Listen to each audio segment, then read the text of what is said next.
नमस्कार, मैं हूं आलोक मेहता। एडिटर्स आई में आपका स्वागत है। हमारा अनुरोध है कि आप एडिटर्स आई देखें, लाइक करें, सब्सक्राइब करें, मित्रों को, ग्रुप्स को फॉरवर्ड करें और उनसे भी आग्रह करें कि वे भी सब्सक्राइब करें ताकि अधिकाधिक लोगों तक हमारी बात पहुंचे। और आपकी राय, उनकी राय भी बहुत महत्वपूर्ण है, उससे भी हमें अवश्य अवगत कराएं, कमेंट्स बॉक्स में भेजें। मणिशंकर अय्यर, कांग्रेस के रिश्ते, गांधी परिवार से रिश्ते, भारत को लेकर के, भविष्य को लेकर के उनकी चिंताएं या उनके दोस्त और उनके दुश्मन।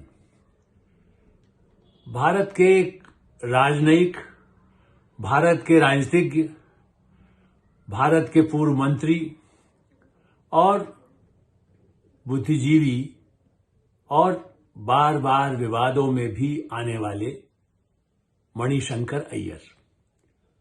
एक बार फिर उनकी एक नई किताब आई है, उसमें उन्होंने अपने राजनीतिक जीवन की गाथा लिखी है। हम उस किताब पर तो विस्तार से फिर और बार बार कई बार चर्चा कर सकते हैं, लेकिन इसके पहले भी उन्होंने राजीव गांधी के साथ रिश्तों पर और अपने प्रारंभिक जीवन के पूरे अनुभवों को लेकर के भी पुस्तकें लिखी हैं। ये कह सकता हूं कि मैं भी उनको, जब वो भारतीय विदेश सेवा में भारत सरकार के प्रवक्ता होते थे, तब से मैंने उनको देखा और जाना है। इसलिए ये कह सकता हूं कि उनके कामकाज को तो जरूर कुछ न कुछ नजदीक से देखने के अवसर मिले हैं, मिलने के अवसर भी कई बार मिले हैं। और इस बार जो उन्होंने एक तरह से विस्फोट कर दिया है, मणिशंकर अय्यर के बातों से एक नया, जैसे कह सकते हैं, विवाद भी हो सकता है, लेकिन रहस्य और राज भी खुल रहे हैं। क्योंकि सबसे महत्वपूर्ण बात यह है कि हम वर्षों से जानते रहे कि वो न केवल इंदिरा गांधी के समय से, राजीव गांधी के समय से, सोनिया गांधी के समय से गांधी परिवार के बड़े सबसे करीबी, जो कह सकते हैं कि शुभचिंतक, यदि मित्र न कहें, क्योंकि कई बार उस पर भी आपत्ति होती है कि वो मित्र की किस श्रेणी में है, लेकिन हाँ, राजीव गांधी उनको बहुत पसंद करते थे। और मैं तो मानता हूं कि सोनिया गांधी भी एक समय तक तो करती थी, जो उनकी पुस्तकों में भी उसका जिक्र है। लेकिन ऐसा क्या हुआ कि गांधी परिवार ऐसे सब लोगों को धीरे धीरे दूर कर दिया और राहुल गांधी ने क्या अपनों से नाता तोड़ने का इस पराकाष्ठा पर पहुंचा कि जो परिवार के, राजनीति के, राजनयिक के, उनसे 10 साल तक तो बोलना ही जरूरी नहीं समझा या उपयोगी नहीं समझा, उनके पत्रों को जवाब देना तक उचित नहीं माना। राहुल गांधी क्या भारत के नहीं, दुनिया के सबसे बड़े नेताओं में से हो गए, जो एक औपचारिक होता है। यदि दुश्मन का भी पत्र आया है, दुश्मन देश से भी, विदेश से भी आया है किसी का, तो उसका जवाब औपचारिक तो दिया ही जाता है। और लेकिन राहुल गांधी की पराकाष्ठा मणिशंकर अय्यर की बातों से जो उन्होंने कही है, और राजनीति में जो उनके कड़वे अनुभव है, उसकी जिक्र तो उन्होंने किया है। इसलिए मैंने कहा कि अभी तो जो उन्होंने मुद्दे उठाए हैं वो बड़े आश्चर्यजनक है। जैसा मैंने कहा कि वो अपनी नौकरी छोड़कर, विदेश सेवा की नौकरी छोड़कर राजीव गांधी के साथ आए। मैंने देखा उनको, बहुत ही दाएं हाथ की तरह से उन्होंने, मैंने इसके पहले मैंने उनको तब भी देखा था जब नान-अलाइंड यहाँ कॉन्फ्रेंस हुआ, उस समय, किस समय, इंदिरा गांधी के समय में, और वो सक्रिय रहे। नटवर सिंह उस समय ज्यादा बड़ी भूमिका में थे, वो भी। और याद करिए, मैंने कई पहले भी चर्चा की और नटवर सिंह पर अलग से उनसे इंटरव्यूज भी किए हैं, वर्षों से उनसे भी मिलता रहा हूं। तो नटवर सिंह नाराज थे, नटवर सिंह अलग हुए, मैंने उसके प्रति उनका फिर भी गांधी परिवार में सहानुभूति रखी, और अभी मणिशंकर अय्यर भी यही उसी स्थिति में आए हैं। कितने लोग जो अपने थे पराये होते गए हैं राहुल गांधी के आने के बाद। तो मणिशंकर अय्यर का ये कहना कि जिस तरह से उनके साथ व्यवहार हुआ, ठीक है, गांधी परिवार हमें लाया, मुझे सांसद बनाया, मुझे मंत्री भी बनवाने में उनका एक योगदान रहा, जबकि वो चुनाव जीत करके आए थे, इसमें कोई शक नहीं। चुनाव जीतने के बाद वो लोकसभा में आए और उसके बाद मंत्री बने, और बहुत महत्वपूर्ण भूमिकाएं भी उन्होंने निभाई। जैसा मैंने कहा कि उनका पंचायत का अनुभव, प्रधानमंत्री जब राजीव गांधी थे तब मैंने देखा, भारत में पंचायतों के चुनाव, पंचायतों में महिलाओं का प्रतिनिधित्व ऐसे कई महत्वपूर्ण निर्णय राजीव गांधी की सरकार में जो हुए, जिसको आज भारतीय जनता पार्टी की सरकार भी स्वीकार करती है, बल्कि उसका फायदा उठाती है। चूंकि पंचायतों के चुनाव होंगे, पंचायत में भी जागरूकता आएगी तो उसका लाभ कार्यक्रमों के क्रियान्वयन में होता ही है। तो मणिशंका अय्यर से सारे मतभेद भाजपा के हों, नेताओं के हों और पार्टियों के हों, कई पत्रकारों के भी है, वो हो सकते हैं, समाज में मतभिन्नता परिवार में भी होती है। वो मैं कई बार इसकी चर्चा कर चुका हूं। इसलिए मैं कहता हूं कि पंचायत का काम जब शुरू हुआ, इसीलिए उनको मनमोहन सिंह सरकार में जब पंचायत मंत्रालय दिया गया, जो उनकी पसंद का काम नहीं, उनको उस पर जो पकड़ उनकी थी, जयराम रमेश उनकी तुलना में 1,00,000 गुना पीछे मैं मानता हूं उनको।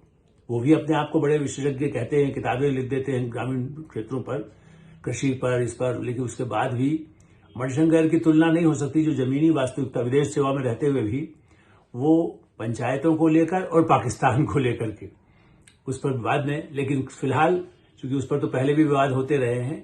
असली बात यह है कि जब वो पंचायत मंत्री रहे, फिर एक बात लोग भूल रहे हैं, जिसका उन्होंने शायद जिक्र अभी हो सकता है कि पुस्तक को विस्तार से देखने पर मिलेगा भी। पेट्रोलियम मंत्रालय का काम भी उनको दिया गया था, लेकिन बाद में उससे भी उनको अलग कर दिया गया, चूंकि कई क्या इंटरेस्ट उस समय कैसे रहे, जिससे कि मणिशंकर अय्यर को लगा कि उनको रहना ठीक नहीं होगा।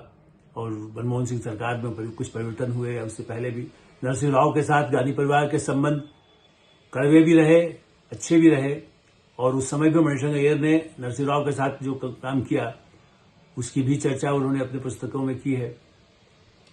असली मुद्दा यह है कि उनका तो कहना है कि मुझे बनाया, लेकिन मेरे जो इसको कह सकते हैं बात की स्थितियों में मुझे दूर किया गांधी परिवार ने और कांग्रेस ने। कांग्रेस ने तो ऐसा व्यवहार किया, जो राजीव गांधी के कार्यकाल से इतना कांग्रेस का करीबी, कांग्रेस के कई घोषणा पत्र, भाषण बनाने में उनका भूमिका रही, सरकार में कई ऐसी महत्वपूर्ण मामलों पर बनाने की भूमिका रही, सांसद के रूप में जो कमेटियों में रह करके विदेश संबंधों को लेकर के, चाहे वो फिलिस्तीनी संबंधों की बात हो, इजराइल के साथ संबंधों की बात हो, अमेरिका के साथ संबंधों की बात हो, पाकिस्तान, बांग्लादेश, मालदीव और भूटान और नेपाल के साथ संबंधों की बात हो, वो कुछ हद तक सबसे हट करके पाकिस्तान के बहुत ही हमेशा मित्रता के संबंधों के सबसे बड़े हिमायती है। और पाकिस्तान में उनका इसीलिए बड़ा सत्कार भी होता है, बुलाया भी जाता है, और वो उसे छिपाते भी नहीं है। अब उस पर आप असहमत हो सकते हैं कि इतना पाकिस्तान परस्ती इसको जो आरोप लगते हैं वो उनके लिए, लेकिन डिप्लोमेसी में रहे हैं तो वो जानते हैं कि उससे क्या बिगड़ना है। उनके अपने व्यूज हैं, फिलिस्तीनी को लेकर के अपने उनके व्यूज रहे हैं इस दृष्टि से। लेकिन उनको जब पार्टी से निकाला गया, उस पर कोई एक तरह से जो है उसकी सूचना, मतलब एक उनको बाहर से सूचना अचानक क्यों निकाल दिया गया, वो भी नहीं। जब वापस लिया जाना था, और वो भी बड़ी जोरदार घटनाएं, उन्होंने परिवार की उसकी तरह से राहुल गांधी को पहले बधाई भेजी, पत्र भेजा, वो पत्र की कहानी इसलिए आप उनके जबानी ही सुन सकते हैं, कई कार्यक्रमों में आए हैं उनकी बातें। इस दृष्टि से वो जो उनका दुख है कि, और जब उनको पार्टी में ले जाने की घोषणा हुई तो वो भी टेलीविजन से सूचना उनको मिली। राहुल गांधी के सचिव ने बताया कि नहीं, राजीव गांधी के जन्मदिन पर आपको सस्पेंशन खत्म कर दिया जाएगा। और लेकिन उसकी कोई औपचारिक पत्र तो बाद में कब पहुंचा, लेकिन हाँ, उसकी जो सूचना है वो टेलीविजन के जरिए एक कार्यक्रम में, समाचारों में मिली उन्हें। इससे लगता है कि कितनी दूरियां, और उनका कहना है 10 साल तक हमारी मुलाकात ही नहीं हुई। न सोनिया गांधी मिलने को तैयार, या एक ही 2 बार जब औपचारिक कहीं मुलाकात हुई, और राहुल गांधी से एक बार मुलाकात हुई और उन्होंने कहा मैं आपसे बड़ा 100% सहमत हूं, उसके बाद मिलना बंद हुआ। बाद में तो पार्टी से निकाल दिए गए। तो इतनी जो कटुता का रहस्य या राहुल गांधी स्पष्ट करें कि साहब हमें इतना नाराजगी थी, वो बाहर से उन्होंने नहीं बताया, इन्होंने बताया। लेकिन ये सही है कि उन्होंने अभी भी ये कहा है कि मैं भारतीय जनता पार्टी न ज्वाइन करने वाला हूं, मैं अपना सेकुलर विचारों पर ही रहने वाला हूं, जो उनके अपने विचार हैं एकता को लेकर के, और भारतीय जनता पार्टी और संघ को लेकर के उनकी गहरी आपत्तियां, गहरा रोष, गहरे आरोप, माने गंभीर आरोप वो लगाते रहते हैं।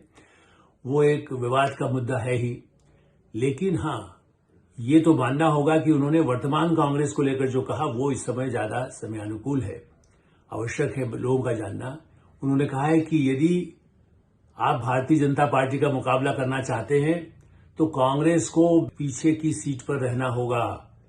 कांग्रेस ये नहीं सोच सकता जो गवर्नेंस में हमेशा हम राज करने के लिए आए हैं, तो प्रतिपक्ष की भूमिका के लिए जो यदि उनको सचमुच में विचारधारा की लड़ाई लड़ना है तो किसी भी गठबंधन में, जो भी नया गठबंधन, पुराना गठबंधन, भावी गठबंधन हो, उसमें कांग्रेस, और तो कहा भी कि 10 साल में सत्ता में आए, 20 साल में आए, 50 साल में आए, 2050 में आए, मतलब 25 साल में आए, 2050 तक की बात करें, इसलिए उनको अंदाज है कि कांग्रेस कितनी बुरी स्थिति में है।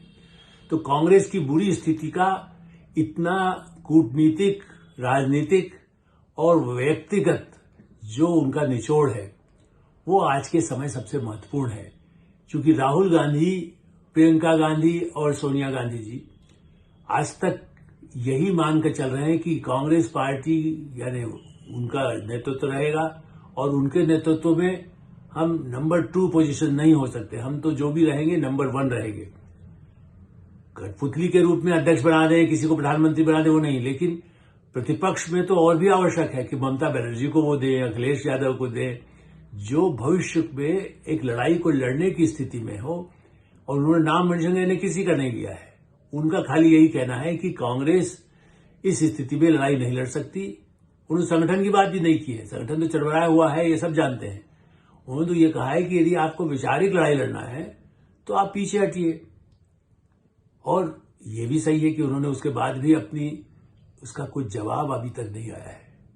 मुद्दा यही है हमारा कि गांधी परिवार और कांग्रेस के अपने जिस तरह से दूर होते जा रहे हैं, एक के बाद एक, उसमें मेरी याददाश्त के हिसाब से सबसे करीबी नटवर सिंह भी थे और मणिशंकर अय्यर भी रहे हैं, जो 84 ईयर ओल्ड के हैं। ऐसा नहीं कि उनका कोई स्वार्थ हो, वो यदि ये कह रहे हैं कि हमारे साथ खबर हुआ, मतलब यूज एंड थ्रो। यदि हम दूसरी भाषा में कहें, हम जब लिखते हैं कोई बातों को, हम कहते हैं उपयोग करिए और उसके बाद फेंक दीजिए, जो पश्चिम की फिलॉसफी है।